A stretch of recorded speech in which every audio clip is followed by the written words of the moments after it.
Today I'll be reviewing Boruto episode 34, The Night of the Shooting Stars. So, ironically, there weren't actually any shooting stars. I guess Studio Period didn't feel like animating them. But yeah, there were stars. Anyways, you might not have liked this episode, because if you were here for the shonen anime part of the show, yeah, you definitely didn't really get any of that. But if you came for the slice of life part of the show that is Boruto, the Boruto anime that is, then you're probably really liking these episodes. Like, if you compare this episode 33 of Naruto to episode 33 of Boruto, they don't compare at all. They were mid in the tuning exams, and Sasuke was trying to rip off one of the Sound Ninja's arms back in episode 33 of Naruto. Meanwhile, Inojin is struggling with a writing slump because he's lazy. So, none of the episodes really compare. Anyway, so this episode starts off with Boruto searching for his friends to hang out with. So he goes to the classroom, but he only finds Sarada in there, who tells him that everyone is training and that they don't think like him. Then she leaves. Then we see the new Ino Shikicho at the Thunder Burger, the place that Boruto goes to instead of going to the Great Ichiraku. But the Ino Shikicho trio just came back from training, so that's all they really talk about. But then Mitsuki appears out of nowhere like he always does and notices Boruto's in a daze, and then Kagemasa comes on TV, and he was eating a fish called the Eternal Carp, and apparently it's so good that you never forget its flavor. That's why it's called Eternal. And Boruto says that they should go and eat it, so they go to Denki's place, and he says they can use their campus, like Denki has like a backup campus or whatever, where they have the fish. And on their way home from getting the supplies to go camping, Shikadai says that Boruto really isn't the type to take charge, and since he's like being the leader, and he basically planned this whole event, and he says, and Boruto says it's because they're gonna go their separate ways and they won't really be around each other anymore. So he wanted to do something memorable. Meanwhile, at the Uchiha residence, Sakura is excited because Sarada is finally gonna go like have a sleepover with her friends. But Sarada's just calling Boruto stupid, and Sakura thinks back to how that's basically how she felt about Naruto back in the day. But then she says they became more than family once they started working on the same team, and Sarada acts as is friendship forever, because that's what Boruto said to her back in the classroom. And Sakura says that she isn't really sure if it's like forever, but she says her friends from back then are her friends now. Then they all go to Denki's campus the next day and they try to go fishing. But since it rained the day before and the water rose, all the fish went into hiding in between the rocks. So when Boruto tries to catch some, they don't get any.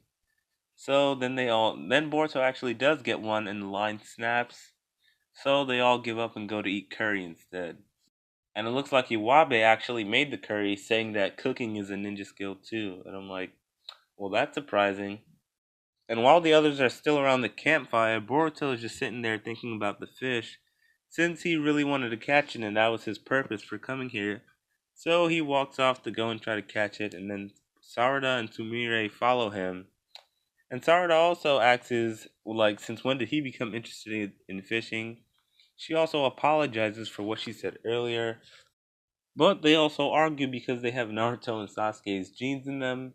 And since they were young, they've been like natural rivals.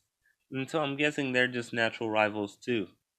I can't think of anybody else in the series who could possibly be Boruto's rival at this point, except for maybe Iwabe and possibly Shikadai. I don't know. I don't think so. They were introduced as best friends from the very first episode, so I don't think so. Anyway, so Boruto finally gets like the fish finally start to bite, but Boruto can't hold on, so Sarada helps him, and then Sumire actually summons the Nue, who I wasn't expecting that at all, but this time it was actually tiny. I'm guessing they made it tiny so that it wouldn't seem like she was like overpowered with like the giant Nue she had before. Because if she had that, yeah, that'd be a bit too much for someone who's not even a genin yet. And then she says Boruto taught her that it's okay to be with her friends, which was completely irrelevant to her summoning Nue. I don't really get why they made her say that. I feel like she was supposed to say something else, but they felt like they didn't want to say it, so they switched her lines. That's just me at least. Anyways, and then Sarda is also surprised to see that she can summon the new age. So she's like, "So you had something like this up your sleeve?" Because she had no idea Sumire was even possible of doing anything like this, based on how she's acted before. And she basically used the power of the new way to embed hockey into the fishing rods to make it unbreakable. And just kidding. Anyways, then Shikadai and Mitsuki and the others show up to help them catch the fish, and I'm like, this is a bit much for a fish. But then I saw the fish was huge. Anyways, then they managed to catch it and can finally eat it. Then we get flashbacks of their days at the academy. So this is basically like showing us that their academy days are coming to an end really soon. And then Boruto says, "Let's come back one day," and he also says that he'll never forget the taste of this fish. I feel like they should have saved this episode for after they finish wrapping up all the pre-graduation stuff, or maybe even save this for like the day before graduation. But they decided to show it now because in the next episode we still have more like pre-graduation stuff going on.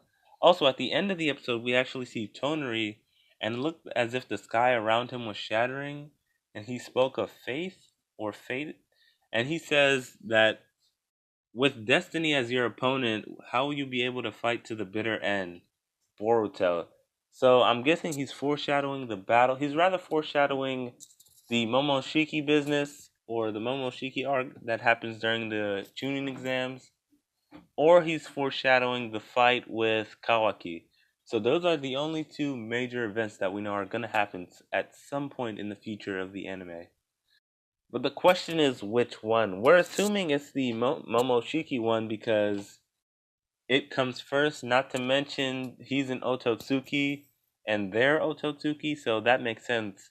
But it would be interesting to find out that he's foreshadowing the other one, which is Kawaki, because he doesn't really fight till the bitter end from what we saw in Boruto the movie, unless they plan on changing things up.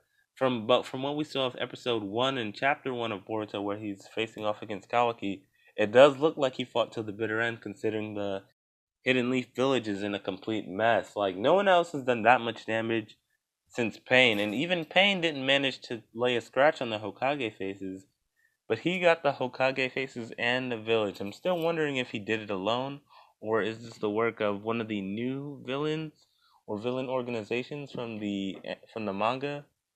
I won't spoil exactly what it is, but if you are reading the manga, you know what I'm talking about.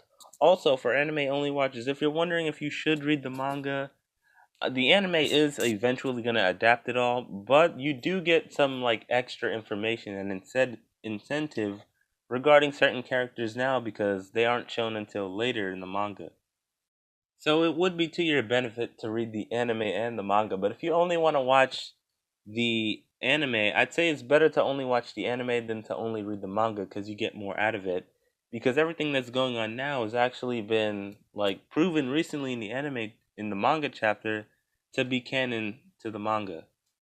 Anyways, those were my thoughts on this episode of Boruto. Let me know what you thought in the comment section below. Thanks for watching and bye.